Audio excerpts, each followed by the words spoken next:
My story begins in Seattle, Washington.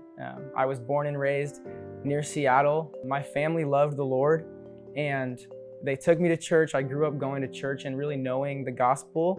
But then when I was in 5th grade, 6th grade, my life kind of took a turn that I was not expecting. When I was in 5th grade, I was diagnosed with Tourette's syndrome. And then in that same year, so in 6th grade, all within the span of about 6 months, I was diagnosed with type 1 diabetes. To be honest, I don't think I fully understood it, especially being older now and looking back. There's no way I think I fully understood it. I think I kind of just took the punches as they were coming, and kind of just accepted that this is life. With Tourette's, with having type 1 diabetes, there's been a lot of moments where I've questioned God's sovereignty, where I've questioned if he really knows what he's doing. And in the back of my mind, I guess I could say, yeah, I do, right? I believe that. But it's a whole nother story when day after day after day, right, there's insecurities and there's things that I wish I didn't have. I wish I didn't still have to deal with this. Sometimes it becomes hard to think that God is there, that he hears me, but he does. And when the insecurities grow louder, when the fears grow louder, when the anger sometimes, right, there was times when I was angry at God, when I would go to my room and yell in my pillow and say, God, why do I have this? Why have you given me this? I don't get it.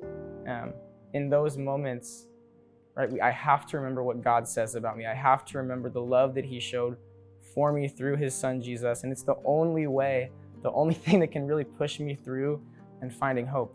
And so even though I knew the hope of Jesus, I knew it in my head. When I looked at my life, when I looked at the things I was thinking and feeling, it didn't always feel like I had that hope. I got to a place in high school as I was growing up where like I said, I really became concerned with what people thought about me. I cared what other people saw in me. I wanted to be liked. I wanted to be popular. I cared about my status. And what I learned as I got older, and what I'm still learning, is that those things can never fulfill you. They'll never fulfill me. What other people say about me, what other people think about me will always change, but there's one person, right, who created me, who knows me infinitely, and who still chooses to love me, even in my insecurities, in my flaws, in my failures. He chooses to love me, and the thing that keeps me going, the thing that gives me hope is what God says about me, is what God thinks about me, what God sees in me that oftentimes I can't see.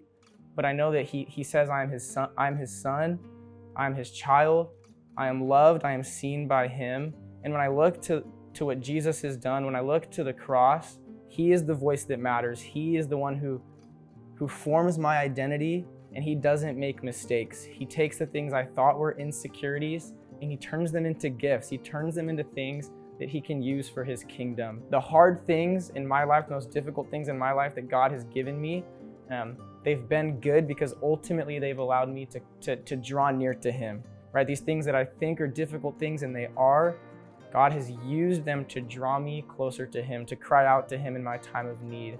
I think my desire is that we would be people who truly grasp how much God loves them and how much God cares for them.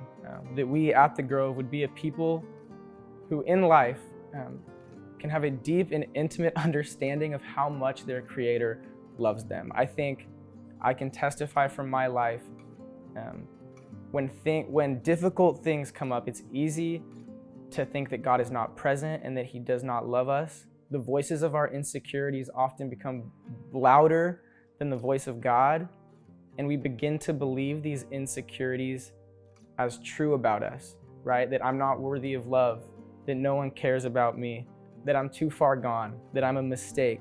I think these are the lies that all of us hear, oftentimes on the daily basis.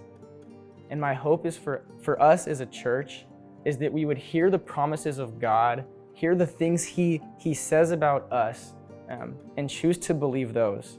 This is the God of the universe, the God who with his very words in his mouth created the world. And from that same mouth, he has beautiful promises that he places over our life. Promises of hope, promises of love, promises of peace. Anything that you're going through in life, God has a promise for you. That he has given us an identity that doesn't change, a love that is not based on our performance or what other people think about us, but it's based upon what he's done on the cross through his son, Jesus. And that is an identity that will never, ever change. And that's why I can sit here today and have hope.